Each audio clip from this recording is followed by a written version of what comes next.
xubnaha labada gole ee baarlamaanka federaalka Soomaaliya mas'uuliyiinta dowlad goboleedka Galmudug heer wasiiro iyo xildhibaano madaxda gobolka madaxda maayarka ugu horeeyo ee degmada odayaasha dhaqanka salaadiinta dhalinyarada gabdhaha ciidamada qalabka sida fanaaniinta saxaafadda iyo dhammaan magac kasta oo lagu joogo oo looga soo qayb galay munaasabadan waxaan ku salaamayaa salaanta islaamka assalaamu calaykum waraxmatullaahi wabarakaatu. salaanka bacdi waxaan rabaa inaan u mahad celiyo dhammaan qaybaha kala duwan ee bulshada ee nagu soo dhoweeyey soo dhoweynta qiimaha badan ee aan loo kala harin ee runtii muddada dheer qorraxda taagnaa ee muddada dheer halkaas kuleelka joogay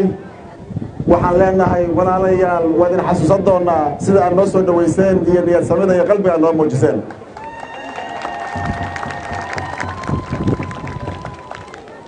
waxaan rabaa inaan dhammaan u mahad celiyo maadaama ay degmooyin kala duwan ka soo qayb galeen guud ahaan shacabweynaha reer Galmudug gaar ahaan shacabka reer Dhuusamareeb oo door shariifa soo qaatay.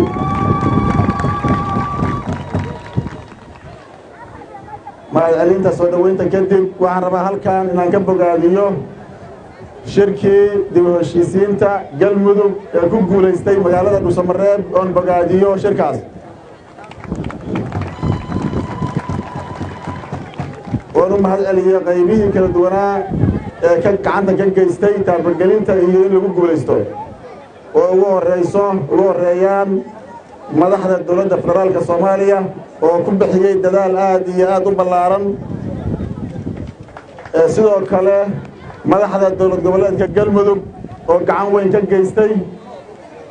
taabagelinta iyo isu keenidda reer Galmudug halka in la isugu yimaado Galmudug loo dhan yahay lagu heshiisiyo.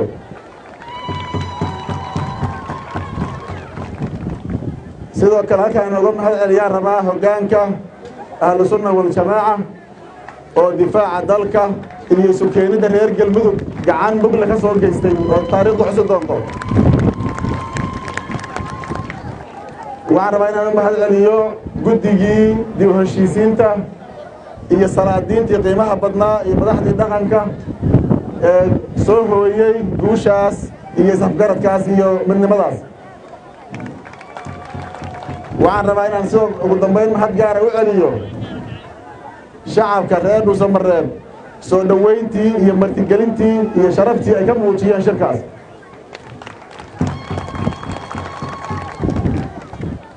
intaas haddaan mahad celinta uga baxo walaalayaal socodkaygii safarkaygu wuxuu ku saabsan yahay ololaha doorashada Galmudug ee lagu doonayo in lagu helo hoggaan Galmudug u horseeda nabad wadajir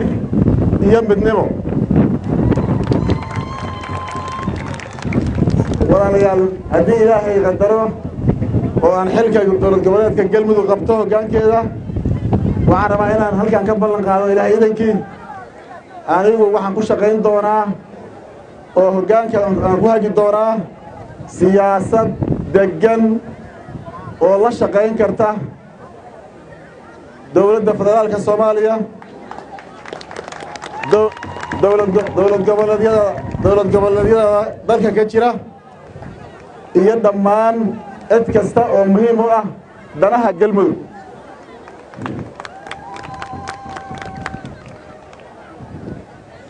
ma noqon doonto siyaasadda iyo hawsha Galmudug siyaasad go'doon ah oo aan ka turjumayn maslaxada iyo hadafka reer Galmudug maanta hor yaalla. taasoo wax walba oo horumar saldhig u ah in la helo degenaansho siyaasadeed. haddii taa la helo waxaan ku dhaqaaqi doonaa xoreynta deegaanada oo loogu horeyso deegaanada ku jira cadowga ama nabaddiidka gacantooda. annagoo kaashanayna hay-adaha qaranka hay-adaha amniga qaranka walaalaha naga taageera dhinaca amniga iyo dhammaan hay-ad kasta ama maslaxatan ku jirto oo dhinaca amniga gacan naga siiyo sidoo kale waxaan amniga ku fidi doonaa galmudug oo dhan insha allahu tacaala dhinaca dibudhiska waxaan ku dhaqaaqi doonaa xoogga saari doonaa dibudhiska galmudug oo waxa kaliya oo ka hormaraya ay yihiin amniga taasoo ay alla kaashan doono dhinac kasta ama cid kasta oo danteedu ku jirto gacan naga siinayo sidoo kale waxaan soo celin doonaa adeegyadii bulshada oo runtii ah baahida ugu weyn ee ay shacabkeennu maanta qabaan waxaan ka digaynaa in galmudug loo isticmaalo jaranjar lagu gaaro dan kale ama loo soo xawilo ama loo keeno khilaaf iyo qallaaso siyaasadeed ma qaadi karto galmudug khilaaf ma qaadi karto galmudug dibudhac ma qaadi karto galmudug go'doon cid walba oo wax ku doonaysa dariiq noocaasa waxaan leenahay walaalayaal ka waantooba hana loo turo maanta galmudug hana la tixgeliyo baahida iyo waxa hawsha hortaalla reer galmudug oo lagu dhowro walaalahay anigu horaan u sheegay waxyaaba fara badan anigu ma ahi nin ka tirsan koox gaar ah mana ahi nimay ku wareegsan tahay koox gaar ah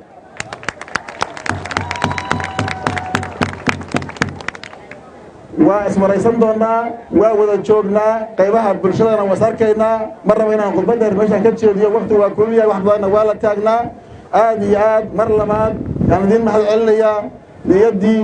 qalbi wanaagga kalsoonida aad noo muujiseen waana iswaraysanaynaa insha allah qaybaha kala duwan ee bulshada taladiinna iyo tilmaamihiinna iyo maslaxadiinna ayaan iska waraysanaynaa reer galmudug insha allah aad iyo aad mahadsantihiin salaamu calaykum